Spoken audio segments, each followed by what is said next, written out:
এখন বাজে রাত 12টা আর আমরাও বেরিয়ে পড়ছি সরস্বতী ঠাকুর আনার জন্য।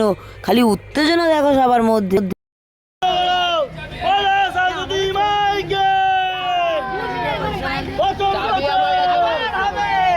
আনন্দ করতে ওদের সবাই মিলে আমরা চলেও এলাম। এবার এখানে আমাদের সোনালি বলছে কিরে আমাকে দেখা, আমিও তো আছি। এবার সবাই মিলে নেমেও পড়ছি। এবার দেখো রাস্তায় আজকে কত লোক, এত রাত্রিবেলায় 12:30 মতো বাজে, কেউ বলবে। আর গোপাল এখানে সবাইকে খচাচ্ছে দাঁড়িয়ে। নেমেই এখানে দেখলাম 2-4টে ঠাকুর। এবার চলো আমরা চলে যাই আমাদের যেখানে ঠাকুর অর্ডার দেওয়া আছে সেখানে। রাস্তায় যেতে যেতে দেখে নিলাম কত কত ছোট ছোট ছোট কি সুন্দর সুন্দর ঠাকুর, কি মিষ্টি মুখগুলো, দেখেই তো খুবই আমার ভালো লাগছিলো। সবাইকে হ্যাপি সরস্বতী পূজা। এই দেখ একটা বড় ঠাকুর চলে যাচ্ছে এখানে। এবার চলে এসেছি আমরা যেখানে ঠাকুর নেবো সেই গলিতে শুরু থেকেই শেষ পর্যন্ত প্রচুর ঠাকুর, ছোট্ট ছোট্ট ছোটো ছোটো কি কিউট কিউট ঠাকুর। সত্যি যদি আমাদের ঘরটা বড় হতো আমিও সরস্বতী পুজো করতাম, কিন্তু আমাদের ঘরে তো একদমই জায়গা নেই, তাই জন্য সরস্বতী পুজোটা করা হয়ে ওঠে না, কোনো পুজোই সেরকমভাবে আমরা করতে পারি না। তো চলো এই দেখো এইটা আমাদের প্রতিমা, এখনও কিছু সাজ বাকি আছে, সেগুলো কমপ্লিট করতে হবে। আর এখানের মধ্যে এই আমাদের প্রতিমাটাই বড়, এই গলির মধ্যে যত কটা ঠাকুর হয়েছে এর মধ্যে আমাদের প্রতিমাটাই বড়। দেখো কি সুন্দর সুন্দর মুখগুলো ছোট্ট ছোট্ট করে। আর এখানে এক একটা ঠাকুরের মুখ বেশ ডিফারেন্স টাইপের করেছে, মানে দেখে তুমি মনে হবে যে মানে অনেক রকম কিছু বলতে পারো, কিন্তু ঠাকুর তো তাই জন্য কিছু বলতে চাইছি না, নাহলে এবার লোকে কমেন্ট করবে দেখো ঠাকুর কেউ ছাড়লো না, ঠাকুর নিয়েও উল্টো পাল্টা বলছে। লোকের তো আর কথা শেষ নেই, আর কি বলি। এবার দেখো এখানে বেশ প্রসেসিংটা খুবই ভালো। দুখানা বাঁশের নিচে মোটা মোটা কাঠ দিয়েছে, কঞ্চি টাইপের কেটেছে একটু মোটা করে, তার নিচে দুটো করে কাঠ দিয়ে ঠাকুরটা কি সুন্দর অনায়াসে টেনে নিয়ে চলে এলো। কিন্তু এত ভারী, এত বড় ঠাকুর, আমার তো খুবই টেনশন হচ্ছিল যে ঠাকুরের যেন কিছু না হয়ে যায়, ঠাকুরের যেন কিছু না যায়। আমি সবাইকে বলেছি শোনো সবাই ভালো করে কিন্তু ঠাকুর তুলবে, ঠাকুরের যেন কোনো ক্ষতি না হয়ে যায়, তোমাদের লাগুক কোনো ব্যাপার না, কিন্তু ঠাকুর ভালো করে তুলতেই হবে। সবাই বলছে আচ্ছা বাবা আচ্ছা তুলবো, তোরা এত চিন্তা করিস না, এত রাগারাগি করিস না। এবার দেখো আমরা উঠে পড়েছি অলরেডি গাছে ঠাকুর নিয়ে, এবার সবাই আনন্দ করতে করতে যাচ্ছি।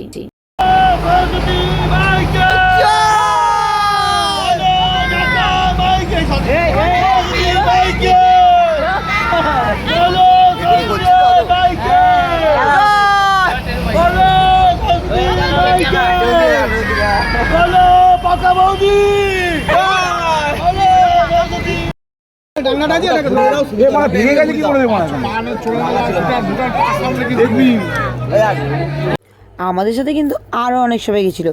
ওই গাড়িতে তো জায়গা হচ্ছিলো না, গাড়িটাও ছোটো। তারপরে দুটো ঠাকুর, একটা আমাদের ক্লাবের ঠাকুর, একটা আমাদের পাড়ার ঠাকুর। তো দুটো ঠাকুর নেওয়ার পরে এই আমরা কয়জনই গাড়িতে ধরেছিলাম, আর বাকি সবাই এসেছিলো বাইকে।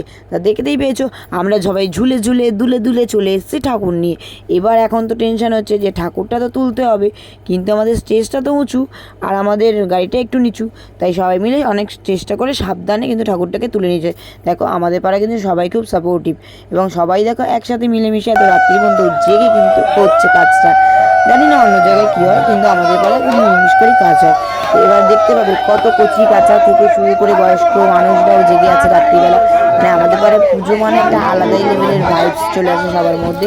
যখন পুজো বলে ঘুম ঠুম এইসব আমাদের মনে থাকে না, আমরা সারা জেগেও পারলে কাটিয়ে দেবো, এটা একটা আমাদের মধ্যে ব্যাপার থাকে। তো চলো এখানে এবার সবাই মিলে এখন ডিসাইড করছে যে ঠাকুরটা মধ্যিখানে হয়েছে কি না। এবার এখানে আমার বর একটা কি চিল্লে চিল্লে কি একটা বলছে, আমি ঠিক বুঝতে পারছি না, মানে বলছে মধ্যিখানে নিয়ে চল, মধ্যিখানে নিয়ে চল, এরকম একটা।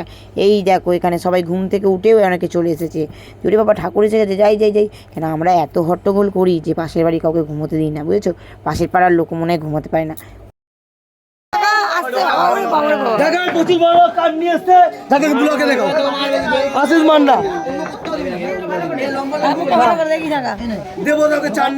এই দেখো এরা আবার দুজনে এখানে ফাজলামি মারতে শুরু করেছে।